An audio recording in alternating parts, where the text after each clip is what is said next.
किसी ने चोर समझा मुझे, किसी ने समझा भिखारी। मां भी मुझसे बिछड़ गई, ये है मेरी लाचारी।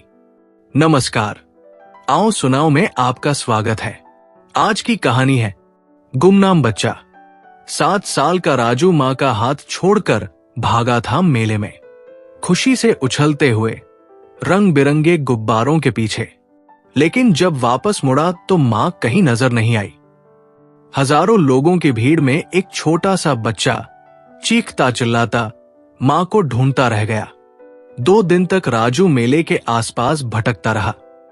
भूख से पेट में मरोड़ उठ रहे थे। तीसरे दिन कुछ बड़े लड़कों ने देखा उसे। अरे छोटू, यहां क्या कर रहा है? राजू ने सिसकते हुए बताया कि मां गुम हो गई है। लड़कों ने एक दूसरे की तरफ देखा और हंस पड़े। मां गुम हो गई है तो अब तू भी हमारे साथ चल, यहां कोई तेरी मां ढूंढने नहीं आएगा। वे राजू को ले गए रेलवे स्टेशन पर। बड़ा सा प्लेटफॉर्म, ट्रेनों की आवाज और हर तरफ भीड़ भाड़। राजू की आंखों में अभी भी उम्मीद थी कि शायद मां यहां आ जाए। लेकिन लड़कों ने समझाया उसे कि अब यही तेरा घर है। देख, यहां खाना भी मिल जाता है और सोने की जगह भी। पहली रात प्लेटफॉर्म पर बिताई राजू ने। ठंडी टाइलों पर लेटा हुआ, सिर्फ एक फटी चादर ओढ़े, मच्छर काटते रहे पूरी रात। ट्रेनों की आवाज से नींद उड़ी रहती। कभी कभी पुलिस वाले आकर डंडा मारते और कहते, यहां से हट जाओ। लेकिन कहां जाना था राजू को? सुबह होते ही राजू ने देखा कि दूसरे बच्चे प्लेटफॉर्म पर घूम रहे हैं। कोई यात्रियों से पैसे मांग रहा था, कोई खाना। एक बड़े लड़के ने राजू को समझाया, देख छोटू, यहां कोई मुफ्त में कुछ नहीं देता, तुझे भी मेहनत करनी पड़ेगी। लोगों से कहे कि भूख लगी है, खाना दे दो। राजू शर्म से गड़ गया। मां ने सिखाया था कि किसी से कुछ नहीं मांगना चाहिए। लेकिन पेट में भूख के मरोड़ इतने तेज थे कि उसे करना पड़ा। पहली बार किसी यात्री के पास गया। अंकल, मुझे भूख लगी है। आदमी ने गुस्से से देखा और कहा, भाग यहां से छोटे चोर। चोर? राजू को समझ नहीं आया कि वो चोर कैसे हो गया। लेकिन यात्री ने धक्का दे दिया उसे। राजू गिर गया फर्श पर। घुटने छिल गए, लेकिन आंसू भूख के दर्द से ज्यादा थे। दूसरे बच्चों ने देखा तो हंसे। अरे नए आदमी, ऐसे कैसे चलेगा? यहां सबको पता है कि हम कौन हैं। पुलिस वाले भी जानते हैं, यात्री भी। तुझे सीखना पड़ेगा कि किससे कैसे बात करनी है। बड़े लड़कों ने सिखाया राजू को। छोटे बच्चों को देखकर लोगों का दिल पिघलता है। तू रो रो कर मांग, कह कि मां मर गई है, पापा नहीं है। कुछ लोग पैसे दे देंगे, कुछ खाना। राजू का दिल नहीं चाह रहा था झूठ बोलने को। मां तो अभी भी जिंदा थी, बस गुम हो गई थी। लेकिन भूख इतनी तेज थी कि राजू ने वही किया जो बड़े लड़कों ने कहा था। कुछ दिनों बाद राजू को थोड़ा खाना मिलने लगा। कभी कोई यात्री बिस्कुट दे देता, कभी कोई चाय। लेकिन रोजाना का भोजन नहीं मिलता था। कई बार तो सिर्फ कूड़ेदान में से बचा खुचा खाना निकालकर खाना पड़ता। एक दिन राजू कूड़ेदान के पास था। एक प्लेट में आधी खाई हुई रोटी दिखी। राजू झुककर निकालने लगा तो एक आदमी ने देख लिया। अरे ये क्या कर रहा है? पकड़ो इसे, जरूर कुछ चुराया होगा। राजू डर गया। राजू तो सिर्फ खाना ढूंढ रहा था। लेकिन आदमी ने पकड़ लिया राजू का हाथ। भीड़ इकट्ठी हो गई। सबने कहा, ये बच्चे चोरी करते हैं, इन्हें पुलिस के हवाले कर दो। राजू चीखा, मैंने कुछ नहीं चुराया, मुझे सिर्फ भूख लगी थी। लेकिन किसी ने नहीं सुना। एक आदमी ने थप्पड़ मारा राजू को। छोटी उम्र में ही चोरी सीख गया है। उस दिन राजू को पहली बार एहसास हुआ कि दुनिया राजू को कैसे देखती है, एक चोर की तरह, एक खतरे की तरह। किसी ने नहीं सोचा कि शायद राजू सच में भूखा है। रात को प्लेटफॉर्म के एक कोने में बैठा राजू सोच रहा था, मां कहां होगी? क्या मां भी राजू को ढूंढ रही होगी? या भूल गई होगी राजू को। आंसू निकले तो राजू ने खुद को रोक लिया। बड़े लड़कों ने कहा था कि यहां रोने से कुछ नहीं होता। अगले दिन एक नई मुसीबत आई। पुलिस वाले आए सुबह सुबह। सफाई अभियान चल रहा था स्टेशन पर। सभी बच्चों को भगाना था। राजू भागा दूसरे बच्चों के साथ। लेकिन कहां जाना था? दिन भर इधर उधर भटकने के बाद शाम को फिर स्टेशन वापस आना पड़ा। एक हफ्ते तक यही चलता रहा। दिन में भागना, रात को छुप छुप कर सोना। राजू कमजोर होता जा रहा था। खाना ठीक से नहीं मिल रहा था। नींद पूरी नहीं हो रही थी। तभी एक दिन एक अजीब बात हुई। राजू प्लेटफॉर्म पर बैठा था तो एक औरत आई। देखने में अच्छी लग रही थी, साफ सुथरे कपड़े पहने हुए। राजू को लगा कि शायद ये कोई अच्छी इंसान है। औरत ने पूछा, तू यहां अकेला क्यों बैठा है? राजू ने डरते डरते बताया कि मां गुम हो गई है। औरत ने कहा, चल मेरे साथ, मैं तुझे एक अच्छी जगह ले चलती हूं। वहां खाना मिलेगा, रहने की जगह भी। राजू की आंखों में चमक आ गई। क्या सच में कोई अच्छी जगह मिल जाएगी? लेकिन बड़े लड़कों ने रोक लिया राजू को। अरे छोटू, इनके साथ मत जा। ये लोग बच्चों को बेचते हैं। बेचते हैं? राजू को समझ नहीं आया। लेकिन बड़े लड़कों की बात मानकर राजू रुक गया। औरत गुस्से में चली गई। उस रात राजू को पहली बार लगा कि शायद ये दुनिया राजू से भी ज्यादा खतरनाक है जितना राजू समझता था। यहां कोई भी भरोसे लायक नहीं था। न अच्छे दिखने वाले लोग, न पुलिस वाले, न यात्री। दिन बीतते गए। राजू अब 7 साल से 8 साल का हो गया था। लेकिन उम्र के साथ साथ राजू की मासूमियत भी खत्म होती जा रही थी। राजू सीख गया था कि कैसे बचना है, कैसे खाना जुगाड़ना है, कैसे पुलिस से छिपना है। लेकिन अंदर से राजू अभी भी वही छोटा बच्चा था जो मां को ढूंढता था। रात को जब सब सो जाते तो राजू आसमान की तरफ देखता और सोचता कि कहीं न कहीं मां भी राजू को ढूंढ रही होगी। एक रात राजू ने एक सपना देखा। मां आई थी राजू के पास। मां ने कहा था, राजू बेटा, मैं तुझे ढूंढ रही हूं। तू कहाँ है? राजू ने कहा था, मां मैं यहां हूं, स्टेशन पर। लेकिन जब आंख खुली तो राजू अकेला था प्लेटफॉर्म पर। सुबह उठकर राजू ने फैसला किया, राजू मां को ढूंढने जाएगा, चाहे जो भी हो। राजू इस जिंदगी से निकलना चाहता था। लेकिन कहां जाना था, कैसे ढूंढना था, कुछ पता नहीं था राजू को। 2 महीने बाद एक होटल के मालिक ने राजू को देखा। मोटा आदमी था, हमेशा गुस्से में रहता था। राजू को पास बुलाया और कहा, तू काम करेगा मेरे होटल में, खाना मिलेगा, सोने की जगह भी। राजू की आंखों में फिर से उम्मीद जगी। शायद अब राजू की जिंदगी बदल जाए। राजू ने हां कह दी बिना सोचे समझे। होटल छोटा था लेकिन हमेशा भरा रहता था। राजू का काम था बर्तन धोना, फर्श पोंछना और कुछ भी जो मालिक कहे। पहले दिन से ही राजू को एहसास हुआ कि यहां भी आसान नहीं होगा। मालिक चिल्लाता रहता था राजू पर, अरे सुअर, ये बर्तन साफ नहीं हुए, फिर से धो। राजू धोता रहता लेकिन मालिक को कभी संतुष्टि नहीं मिलती थी।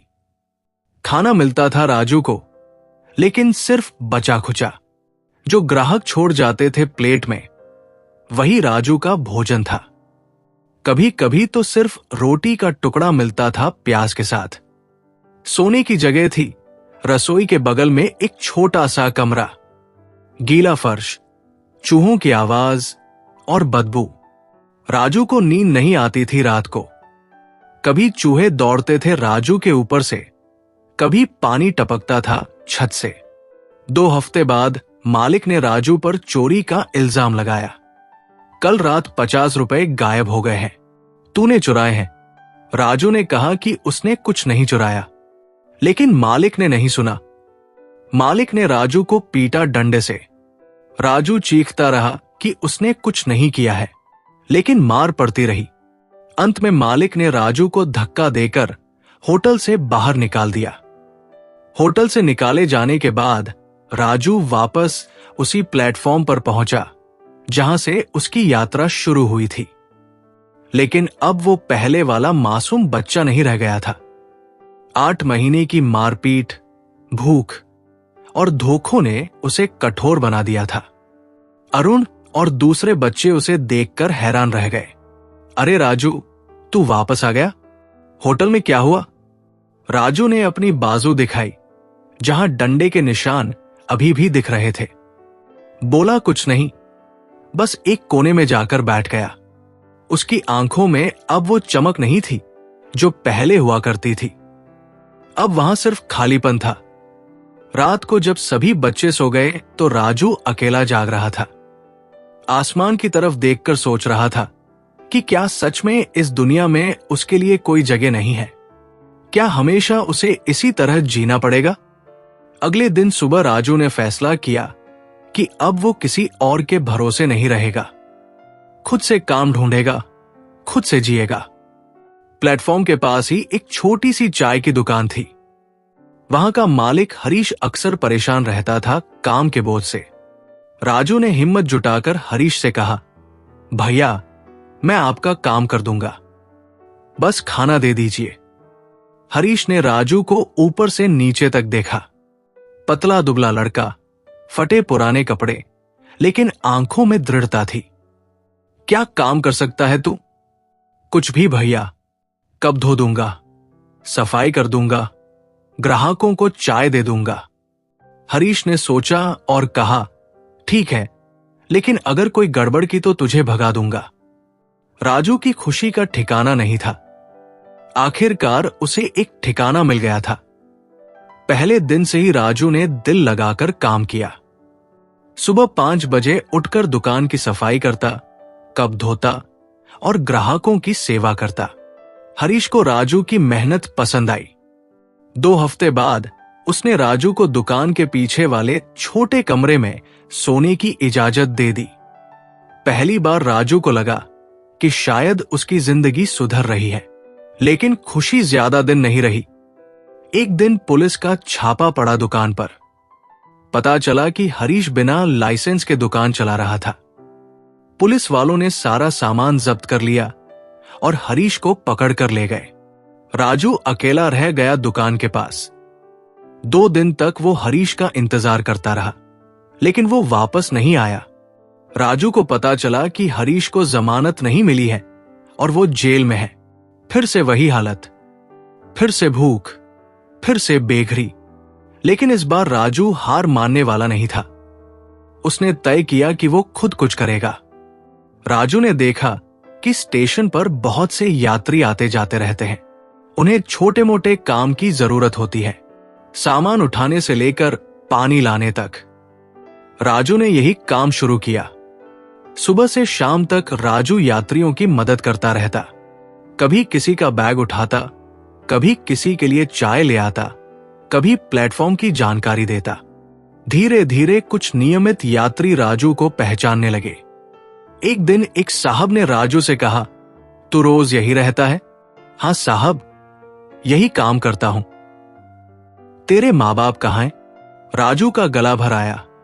मां गुम हो गई है साहब। साहब ने राजू को गौर से देखा, फिर अपने पर्स से 50 रुपए निकालकर राजू को दिए। ये ले और अपना ख्याल रख। राजू के लिए वो 10 रुपए किसी खजाने से कम नहीं थे। उसने पहली बार महसूस किया कि अगर वो मेहनत से काम करे तो कुछ लोग उसकी मदद भी करते हैं, लेकिन हर दिन अच्छा नहीं होता था।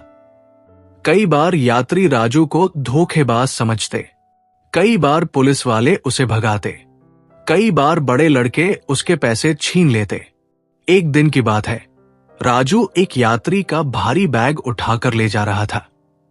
अचानक बैग खुल गया और सारा सामान बिखर गया। यात्री गुस्से में आ गया, साला जानबूझकर गिराया है, जरूर कुछ चुराने की सोची होगी। राजू ने कहा कि बैग अपने आप खुल गया था, लेकिन यात्री ने नहीं सुना। उसने राजू को धक्का दिया और चिल्लाकर कहा कि ये बच्चे चोर हैं। भीड़ इकट्ठी हो गई। कुछ लोगों ने राजू का साथ दिया, कुछ ने यात्री का, लेकिन आखिर में राजू को ही भुगतना पड़ा। पुलिस वाले आए और राजू को डांटकर चले गए। उस दिन राजू को एहसास हुआ कि चाहे वो कितनी भी मेहनत करे, लोग हमेशा उस पर शक करेंगे। उसकी हैसियत एक स्ट्रीट चाइल्ड की है और दुनिया उसे इसी नजर से देखेगी। रात को राजू अकेला बैठा सोच रहा था। 9 साल का हो गया था अब। 3 साल हो गए थे मां को गुम हुए। क्या मां अभी भी उसे ढूंढ रही होगी या भूल गई होगी? तभी अरुण आया राजू के पास। क्या सोच रहा है छोटे? भैया, लगता है कि मैं हमेशा यही रहूंगा, कभी कुछ नहीं बन पाऊंगा। अरुण ने राजू के कंधे पर हाथ रखा। देख राजू, यहां हार मान लेने वाले मर जाते हैं, जो लड़ते रहते हैं वही जिंदा रहते हैं। तू अभी छोटा है, बहुत कुछ हो सकता है अभी भी। लेकिन कैसे भैया? कोई मुझ पर भरोसा नहीं करता। भरोसा कमाना पड़ता है छोटे, एक एक करके। तू मेहनत कर रहा है, ये अच्छी बात है, बस यूं ही करते रह। राजू को अरुण की बात में दम लगा। उसने फैसला किया कि वो हार नहीं मानेगा। चाहे जो भी हो, वो लड़ता रहेगा। अगले दिन से राजू ने और भी मेहनत करनी शुरू की। सुबह 4 बजे उठकर प्लेटफॉर्म की सफाई करता, यात्रियों की मदद करता। शाम को छोटे बच्चों को सिखाता कि कैसे काम करना है। धीरे धीरे कुछ यात्री राजू को पहचानने लगे। कुछ नियमित यात्री जब भी आते तो राजू से ही काम कराते। राजू की ईमानदारी देखकर उन्हें भरोसा हो गया था। एक दिन एक बुजुर्ग आदमी ने राजू से पूछा, बेटा, तू पढ़ा लिखा है? राजू ने सिर हिलाया। नहीं अंकल, कभी स्कूल नहीं गया। क्यों नहीं जाता अब? कौन भेजेगा अंकल? पैसे कहां हैं?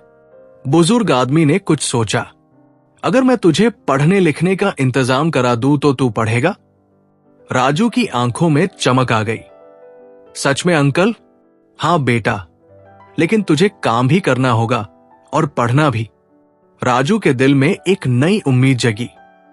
शायद अब उसकी जिंदगी बदल जाए, शायद अब वो कुछ बन सके। लेकिन राजू को नहीं पता था कि आगे उसका इंतजार क्या कर रहा है। क्या सच में वो पढ़ लिख पाएगा या फिर ये भी कोई धोखा निकलेगा? रात को सोते वक्त राजू ने पहली बार सपना देखा कि वो स्कूल में बैठा है, किताब पढ़ रहा है। मां उसे देखकर मुस्कुरा रही है। राजू बेटा, तूने कमाल कर दिया। राजू की आंख खुली तो चेहरे पर मुस्कान थी। पहली बार 3 सालों में वो खुश होकर सोया था। पहली बार उसे लगा था कि शायद कल बेहतर होगा। लेकिन कल क्या लाने वाला था, ये राजू को नहीं पता था। अभी तो वो सिर्फ सपने में खो गया था कि वो पढ़ लिख कर कुछ बनेगा और अपनी मां को ढूंढ लेगा। अगली सुबह राजू जल्दी उठा। उसे लग रहा था जैसे आज कुछ अच्छा होने वाला है। वो बुजुर्ग आदमी की बात सोचकर खुश हो रहा था। पहली बार 3 सालों में उसे लगा था कि कोई उसकी मदद करना चाहता है बिना कुछ लिए। हमेशा की तरह राजू ने प्लेटफॉर्म की सफाई शुरू की। यात्रियों के आने का वक्त हो रहा था। तभी वो बुजुर्ग आदमी दिखाई दिया। राजू की धड़कनें तेज हो गई। अंकल, आप आ गए, राजू ने खुशी से कहा। बुजुर्ग आदमी मुस्कुराया। हाँ बेटा, तुझसे बात करनी थी। मेरा नाम शर्मा जी है, रिटायर्ड टीचर हूं। राजू को और भी खुशी हुई। एक टीचर उसे पढ़ाना चाहता है। चल, पास में चाय पीते हैं और बात करते हैं, शर्मा जी ने कहा। दोनों एक छोटी सी चाय की दुकान पर बैठे। शर्मा जी ने राजू से उसकी पूरी कहानी पूछी। राजू ने सब कुछ बताया। मां का गुम होना, होटल की मारपीट, चाय की दुकान का बंद होना। बड़ा दुख सहा है तूने बेटा। शर्मा जी ने राजू के सिर पर प्यार से हाथ फेरा। लेकिन अब तेरी जिंदगी बदल जाएगी। राजू की आंखों में आंसू आ गए। इतने दिनों बाद किसी ने उससे इतने प्यार से बात की थी। मैं तुझे पढ़ाऊंगा बेटा, लेकिन उसके लिए तुझे मेरे घर आना होगा। मैं अकेला रहता हूं, तू वही रह सकता है। राजू को अपने कानों पर भरोसा नहीं हो रहा था। घर, उसे एक घर मिल रहा था। सच में अंकल? हाँ बेटा, लेकिन तुझे मेरे घर का काम भी करना होगा। सफाई, बर्तन धोना, खाना बनाने में मदद। बदले में मैं तुझे पढ़ाऊंगा, खाना दूंगा, रहने की जगह दूंगा।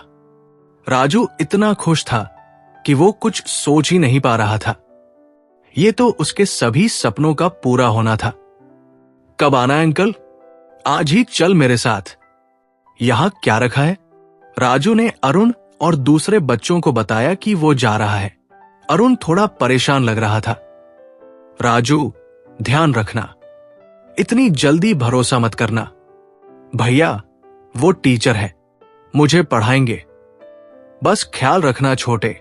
राजू ने अपना छोटा सा झोला उठाया और शर्मा जी के साथ चल पड़ा। स्टेशन से निकलकर वो बस में बैठे। आधे घंटे बाद वो एक छोटे से इलाके में पहुंचे।